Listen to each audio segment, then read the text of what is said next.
We do training skills, we do outdoor skills, we do survival skills, we do firearms training, things like that. Like, it felt like I was on top of the world. We literally went into an area with no food at all, no water at all. We filtered the water, hunted for food. Like, it was very fulfilling. This school has honestly grown my faith so much. I never believed that I could do any of this stuff. I was kind of like fighting with the Lord, like, I don't need to be there. That's really what we're all about, is stopping to help the person that needs us. God is MorningStar University. Hello, my name is Jason Wood, and I'm the Director of Special Forces School of Missions here at MorningStar University. And today I'm here with 3 of my students from this year, and we're going to be talking about what is Special Forces School of Missions and what can you expect if you come and join us. So we've had an amazing year. We just got back from our end of the year mission trip to what we call a sensitive country in Asia, so we can't mention the country itself, but we've had some amazing experiences throughout the year, and I just want to talk to you guys a little bit about some of those. So first I want to introduce you. We have Izzy Martin. Izzy, where are you from? I'm from Columbia, South Carolina. Okay. We have Melanie Martinez. Melanie, where are you from? Hello, I'm from Louisiana. And we have Corey Doctrell. Corey, where are you from? I'm from Maryland. Awesome. So this whole year has been sort of a microcosm of what we try to do here at Special Forces. We build up into the students. We do training skills. We do outdoor skills. We do survival skills. We do firearms training, things like that. At the same time, we're working on spiritual skills and ministry skills, and then we put that all together and we go on a missions trip. This year we went to Asia for a missions trip, and we really try to get the students to a place where they're not worried about all the little things that maybe would make us feel uncomfortable. We sort of covered that, and we've gone over that throughout the year earlier. So when we get on the missions trip, we can just focus on the things that God has for us to do and see the amazing things that He does on those trips. So first, let's start out at the beginning of the year. We had a special trip to the Outer Banks of North Carolina. And Corey, I want to have you share a little bit about that.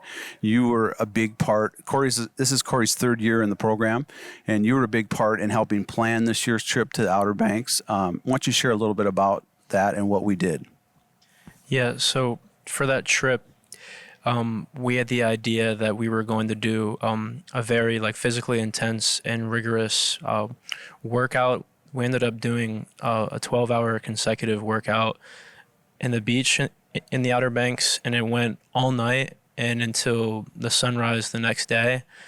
And it was consisted of different core workouts, endurance workouts, upper body, a lot of calisthenics, and they were pretty spent afterwards. I was spent afterwards too, and then I had a friend help me as well, and so that was it.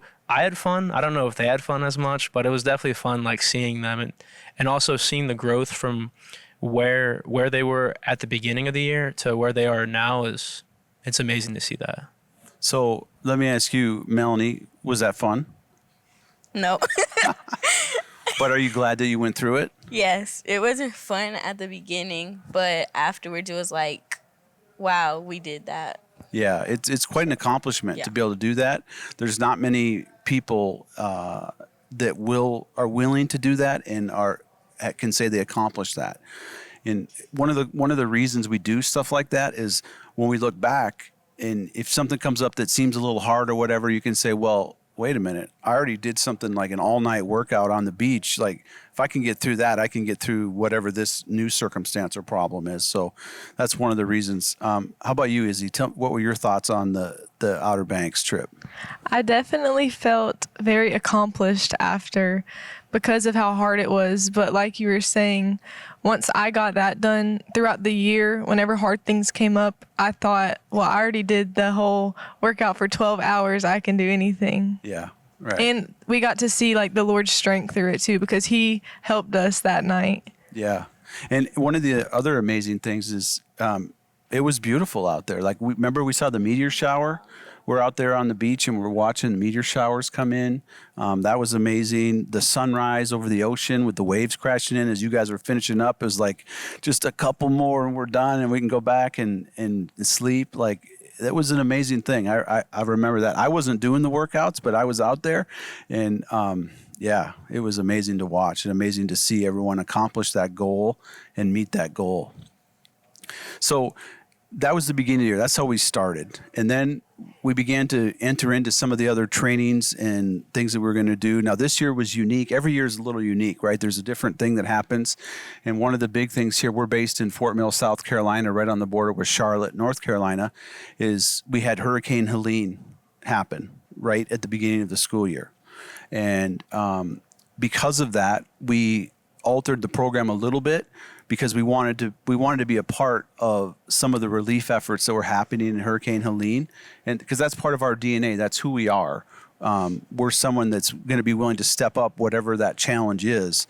So right away, after the hurricane happened, that very first Saturday, we went as a group up to Boone, North Carolina, and we served with Samaritans Purse up there with some of the relief work. Melanie, why don't you tell us a little bit about what that was like for you? It was very sad. I remember we were driving up and I was just praying the whole time in prayer. And then I remember we passed a certain gas station. Well, we actually got down at the gas station, and that's when we encountered the first victim. And he was homeless. And so we prayed for him and blessed him. But also I remember telling Izzy, wow, I just felt a shift in the atmosphere almost. When we crossed a certain point, I guess, I don't know. But I felt like a shift in my spirit, really dark and sad. So a lot of sorrow, I guess.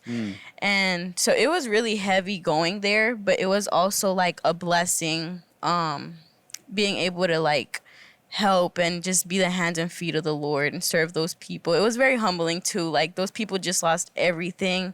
They don't have any clothes, and we complain about not having enough clothes or not having hot water, so yeah. One of the things that really stood out to me, so in the morning we served with Samaritans Purse, and we were helping to what they call muck out a house. Basically, literally what that is digging the muck out of the house with shovels, mud, all the ruined furniture, taking it out, putting it on the curb for people to take. And we did that in the morning. In the afternoon, we had the opportunity. We have a student here at MSU whose family lives up there. So we had the opportunity to go and serve with his father. And the thing that we did there, they had a big semi-trailer that was being used like a storage unit. And of course, it had been flooded and everything inside ruined. And they needed us to unload that trailer and get it all out so they could be fine if there's anything salvageable to use. And the rest of it was thrown away. And we really had kind of a poignant moment. I think we're getting towards the end of that. We're unloading the trailer, and one of the women came that it was her stuff, was some of her stuff that we were unloading. And Izzy, maybe you can speak to that. What was that like, seeing her come and just sort of sifting through all the stuff that we thought was all going to the garbage? It was sad to see for the whole time we were there, honestly, just seeing how this is people's items, this is their house, this is their stuff that they've held on to for so long, old pictures. We don't know what they had in there, but those things had so much value to them and sentimental things. And at the end, a lady came up and she was looking through the stuff, and she was trying to grab everything that was soaked in filthy water and really gross things from the hurricane, and she was trying to take it with her, and it was damaged and it was ruined, but she was in denial. She couldn't accept the fact that it was gone, so she was trying to take the stuff, and it was just completely damaged, and we had to try and help her. But yeah, it was sad and heartbreaking to see that. Yeah. And while that was going on, Corey, you had a chance to minister. Was it her husband you were ministering to?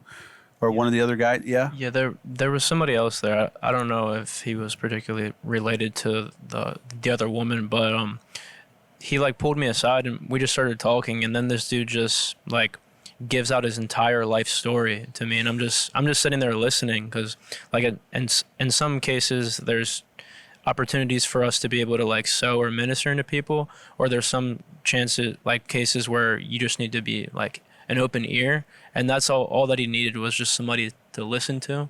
Yeah. And so I was just there, just sitting and trying to console, and I really felt like in that moment, like I was able to like to be there for him. And he didn't know me at all, but he was telling me his entire life story. And then whenever I did have like an opportunity to talk, which there wasn't much, because he just kept on going and going. Yeah. But like he was processing, and Yeah. like it was definitely needed to see that aspect of not only just going there to like do the work, because anybody can do the work, but going there also like to minister as well. Like that was an amazing opportunity. Yeah, it was a really poignant moment for me looking back, because we did a group photo at the trailer, and Corey wasn't in the photo because he was ministering to someone else. And that really touched my heart when I look at that photo, knowing you're not in the photo, not because I don't want to see you in the photo, but because that's really what we're all about, is stopping to help the person that needs us, you know. And this was a person that just needed to talk to someone, and you were that person, and you just stepped up and you just went over and talked to him, and it was a beautiful, beautiful thing, you know, hands and feet of Jesus, right? We'd been working all day, literally with our arms and legs moving stuff, but really it was your ears that did the most good for that person to be able to sit and talk to you and just share.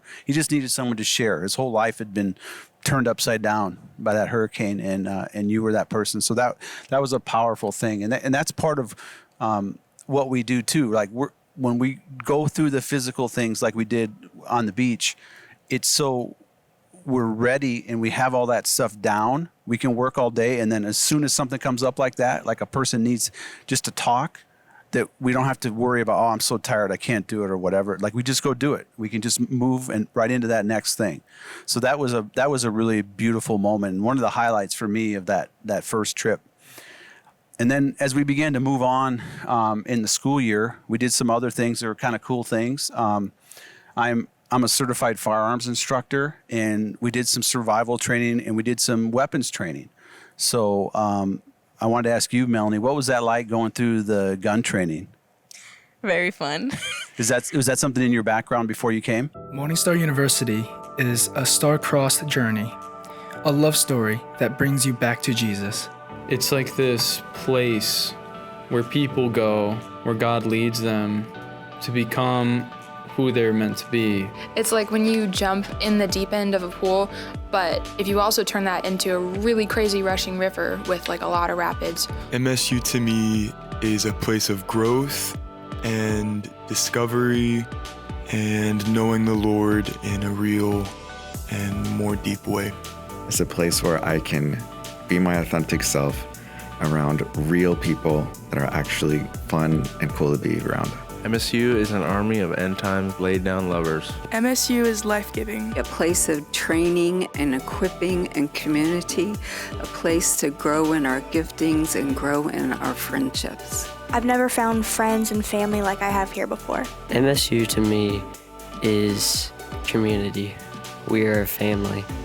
Even though that we are all in different majors, we all come from different places, and we come here for college and to grow a relationship with God. We also grow a relationship with each other, and we will continue to do this as our life goes on, and we will have these friendships and memories as time goes on. That is MSU to me. Find out more about MSU today, scan the QR code, or visit us online at mstaru.com. No, I've only really shot a BB gun before coming here, but I really enjoyed it. It was fun, and now I get to say like I kind of brag about it to my brother and my dad. I'm like, I shot an AK-47. Like, have you? You know? Yeah, But that's awesome. It was fun. And you know, people ask me, well, why do you do that? Why would a ministry school be doing that?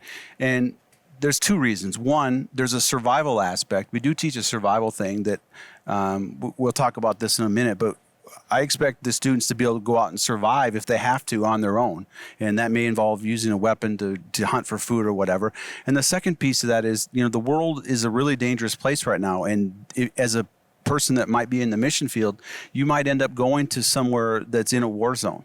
You know, if you were in Ukraine right now or something, serving in the mission field. You might walk into a house and there might be an AK-47 laying on the table.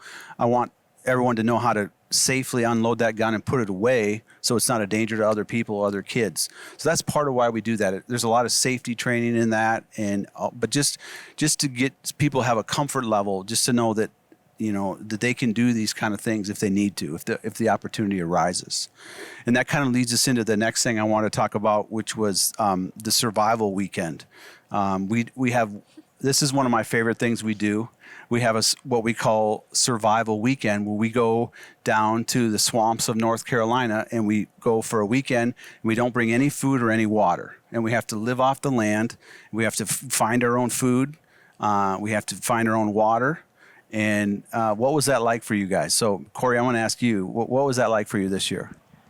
Yeah, so it was definitely challenging because I definitely enjoy eating food. And so not being able to like have any food at all except for we have to rely on like our hunting skills and stuff like that. Like it was very challenging, but we said a lot of prayers. Me and my team, it was the guys, and we ended up getting 2 hogs. We also got some fish too, which we were very hungry, and so the quality of the food probably wasn't the best, but we were so hungry that like it didn't really matter. Like that, it felt really good afterwards. Like going back, it felt like I was on top of the world. We literally went into an area with no food at all, no water at all. We filtered the water, hunted for food. Like it was very fulfilling. And then we stopped and got cookout and just pigged out after that, which was amazing too. We did get cookout after on the way home. Now, Corey, was that something that was in your background? Had you done stuff like that before you came to SF? Oh, no. So I've never used a firearm before. I was super nervous, like my first time ever shooting, but like being able to be like taught how to comfortably use a firearm, like I'm definitely more confident whenever there's a firearm in the room, and being able to hunt like and actually catch something and not have to worry about like I'm gonna starve or I'm not gonna be able to provide for my family. Like those things are now wiped off the table. Like I have like that skill now. I'm able to survive. That's awesome. How about you, Izzy? What was that like for you? So that weekend, it was in the beginning of December. So that weekend, it was so cold. But thankfully, like one of the skills that we learn in here is also how to build a fire. So we were able to have heat and a fire, and even like times around the fire, like fellowship and communion with each other, because we're all going through hard times. So we're talking all bonding about food around the fire. Yeah, grilling some catfish and hog on a campfire. But I just thought it was really cool that weekend how we set out trot lines that the first night that we got there, and we went hunting and we didn't catch nothing. We were like, we better hope we have fish on the trot lines, because if not, we're not eating tonight. And we prayed, and there was how many fish? 2 large. Well, there was 3. We lost one getting in the boat. We got 3 catfish, but only got 2 catfish. But they were big catfish. And even the next day, we caught not just 1 hog, but 2 hogs.